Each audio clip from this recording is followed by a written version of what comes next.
அதுல ஏன் கேட்டோம், நாங்க சட்டமன்றத்துல முதல்ல இவன் நடிகர் கட்சியை சேர்ந்த அவங்க முதல்ல பேசிட்டு வந்தாங்க, அவன் பேசினான். ரெண்டாவது பேசினார் யாருன்னா நம்ம முன்னாள் டிரான்ஸ்போர்ட் மினிஸ்டர் அதுக்கு சிவச்சந்திரன் அவர்கள் பேசினாரு. அவங்க பேச்சை கண்டு போதல ஆரம்பிச்சுட்டாங்க. எதுங்க சட்டமன்றத்துல முதலமைச்சர் மூஞ்சி அப்படி தொங்க போட்டு வருவாரு. மத்தவெல்லாம் இங்கிட்ட தெரியல. இன்னைக்கு கவர்னர் உரையிலே இந்த பாடம் என்ன அடுத்து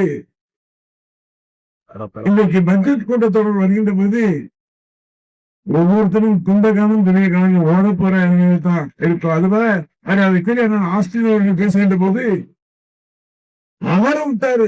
அலற விட்டது மட்டுமல்ல, முதலமைச்சர் மூஞ்சிக்கு நேரம் கைவிட்டு வாய் திறந்து பேச மாட்டார் முதலமைச்சர் கேட்டாரு. அவருக்கு ஒண்ணும் இல்லை, என்னடா நம்மள கேட்கறதுக்கு பேரமிச்சாங்க, நம்ம வந்து மாட்டிக்கிட்டானு. நம்ம எப்படி ஜாலியா நடிகையோட வீட்டுல ஜாலியா இருந்தோம், நம்மளை கொண்டு மாட்டி விட்டாங்கல்ல, உட்கார வச்சுட்டாங்க அப்படின்னு சொல்லி அவங்க தவிர்க்கின்ற அவருடைய மனநில. நம்ம எனக்கு நான் வேதனை. ஒரு வியாபாரி கடைக்குள்ள நுழையும் போதே அவர் கடன் வாங்க வர்றாரா படத்தோட வர்றாங்கிறது எனக்கு தெரியும். அதுபோல சட்டமன்றத்தில் பார்க்கின்ற போது ஒரு முதலமைச்சர் முடிக்கிட்ட முடிவற்றே ஆனா பாவமே எங்க மாட்டி விட்டுட்டியடா அப்படின்னு அவர்கள் கெஞ்சுற வேலைய நான் உணர முடிஞ்சு. இன்னைக்கு இந்த இளந்தலைவராக இருக்கின்ற மரியாதைக்கு உதயநிதி ஸ்டாலின் அவர்கள் அந்த கர்நாடகாவிலே கொண்டு வருகின்ற நிலைகளை நீக்கின்ற வகையில் கொண்டு வந்த தீர்மானத்தை எதிர்த்து பேசுகின்ற போது அவன் பேசுகின்ற பேசி ஒவ்வொன்றும் மணிமணியாக அவன் முடிக்கிறான். ஏன்னா வந்தான் நம்ம இவன் எதிர வந்து முடிக்கிறோமே அப்படின்னு முடித்து விட்டாரு. இது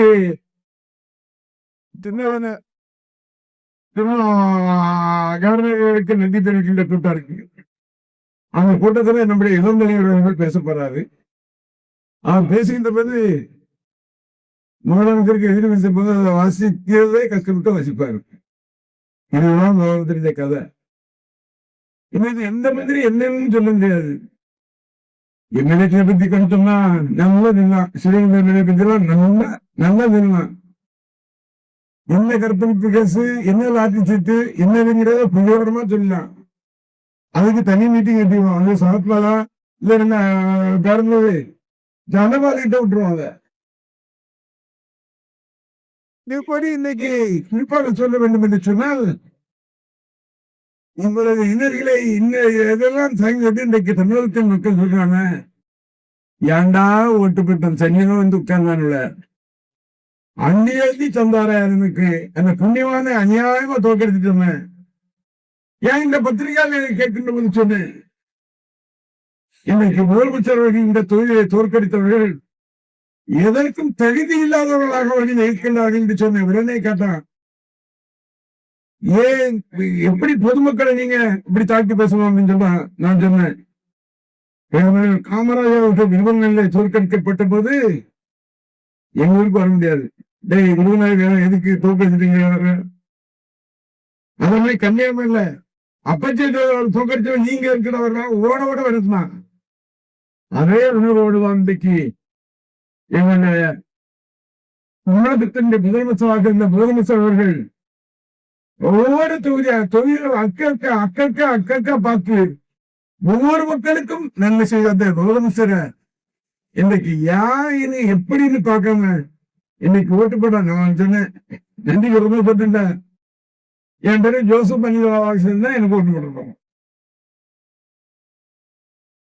என் பத்தி வெளி அனிதா என்னடா முட்டி போட்டுதான் போனா இதெல்லாம் பண்ணிட்டு போனா அவனுக்கு ஓட்டு போடவா எங்க போடவா நினைத்தேன். இப்படித்தான் நாங்க தலைகளோட முட்டி போட்டு உன்னை பார்த்து வெட்டு பண்ணாங்க. எங்கிட்ட மீனவ சகோதரர் நினைக்கும் எனக்கு ரொம்ப வேதனை உண்டு.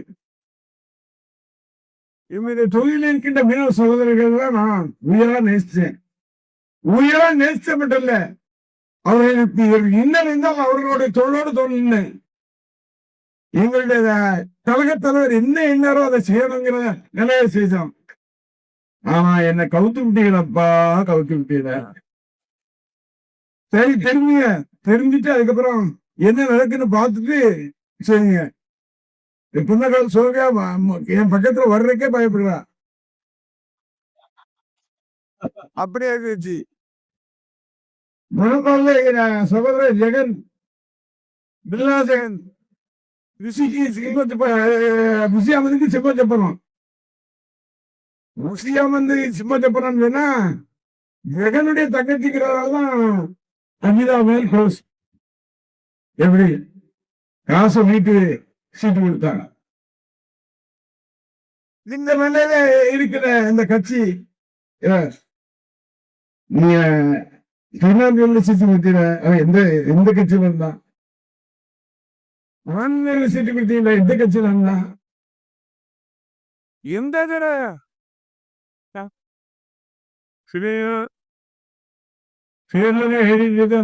சரி அண்ணாச்சி சபாநாயகரே சரி அதை என்ன உனக்கு இந்த பொருள் தான் சரி சொன்ன எல்லாருக்கும் கொடுக்கணுங்கிறக்கா வாங்கி வச்சிருக்காரு. அது கொடுக்க காத்திருக்க தலைவார்கள் முடிச்சுட்டு இருக்க கூடாது. நான் ஒரு சவாலாக இந்த கூட்டத்தை சொல்றேன். தூத்துக்குடி தெற்கு மாவட்டத்தில் இருக்கின்ற உள்ளாட்சி மன்ற தேர்தலில் ஒரு தமிழரை நீ எரிக்கிறியா? நீ யாராவது ஜெயிக்கிறியா? இல்ல ஆவாத்தினரி சேர்மனை நீ எடுத்துருவியா? உடம்புடி சேர்மன் நீ எடுப்பியா? திருச்செந்தூர் சேர்மன் எடுப்பியா? திருச்செந்தூர் நகராட்சியுடைய தலைவரை எடுப்பியா? என்னை பாதுகாத்த காயமான அந்த பகுதியை எடுப்பியா? எடுப்பியா? எதையும் எடுக்க முடியாது. உள்ளாட்சி மன்ற தேர்தல் போது ஒவ்வொரு வருடத்துக்கு பணிகளை நம்முடைய இயக்கத்தின் சமூகங்கள் செய்வார்கள் என்பது எனக்கு தெரியாத. உள்ளாட்சி தேர்தல் மட்டும் இல்ல, இடைத்தேர்தல் வருது. இடைத்தேர்தல்ல அங்க எஸ்ஐக்கு சுப்பையா நிற்பாரா?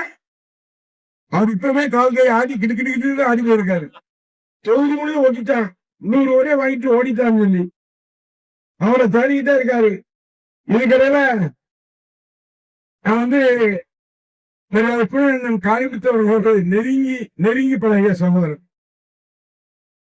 அவருடைய குடும்பம் 2ஆக இருந்தாலும் 2 பேரும் அந்த பேரிட்டநாதராக இருந்தாலும் சரி, இன்னைக்கு சீமானவர்களுடைய மனைவியாக இருக்கின்ற சகோதராக இருந்தாலும் சரி, அத்தனை பேரும் பழகினவர்கள்.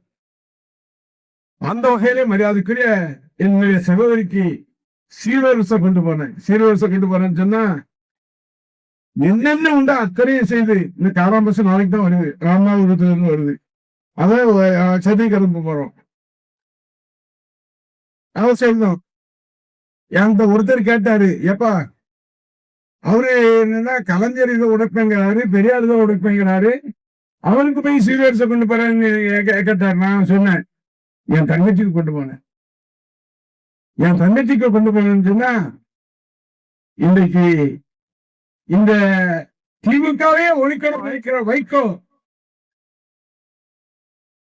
அன்னைக்கு தமிழகத்தின் முதலமைச்சர் இருந்த கலைஞர் அவர்கள் இந்த மனைவி எங்களுடைய வெள்ளச்செல் உடுப்பான்னு சொன்னார வைகோ இந்த கட்சியை சேர்ந்தவர்கள், அவனும் இந்த கூட்டணி சேர்ந்துட்டு இருக்கான். இதை பற்றி பேசுறீங்களே நான் கேட்டேன். வாயை பொத்திக்கிட்டாங்க. பெரிய தீக்கால அவர்களுக்கு உரிமை உண்டு. அவர்களுக்கு எண்ணங்களை நிறைவேற்றுகின்ற பணிகளைத்தான் செய்வோம்.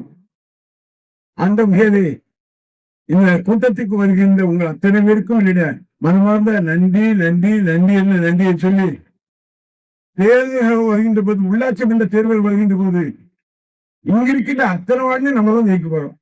ஒரு என்னவே ஓடினாலும் சரி, சிலர் ஓடிட்டு நம்ம போனோடனே கட்சி அடைஞ்சிருந்து நினைக்கான். காரியத்தனை சிறப்பா சொல்றாரு. யானைகிட்ட யானை மேல சுருகி உட்காரும். யானை நடந்து போயிட்டே இருக்கும்.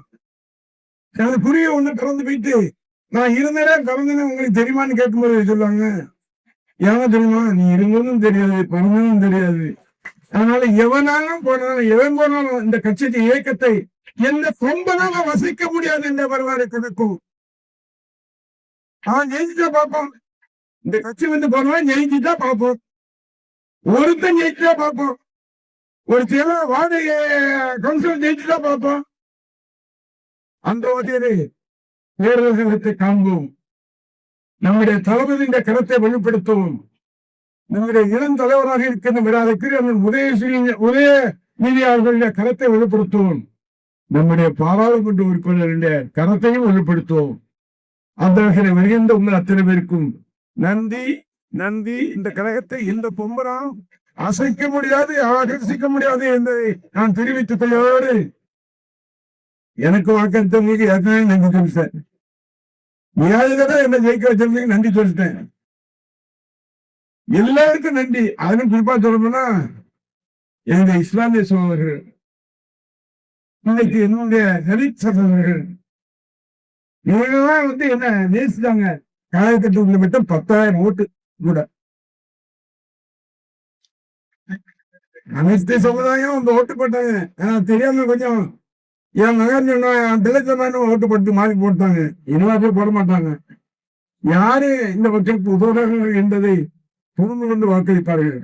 முன்னும் இவர் வந்தாலும் அஞ்ச மாட்டோம், எவருக்கும் அஞ்ச மாட்டோம் என்று சொல்லி நன்றி கூறி விடப்படுகின்றேன் என்று வணக்கம்.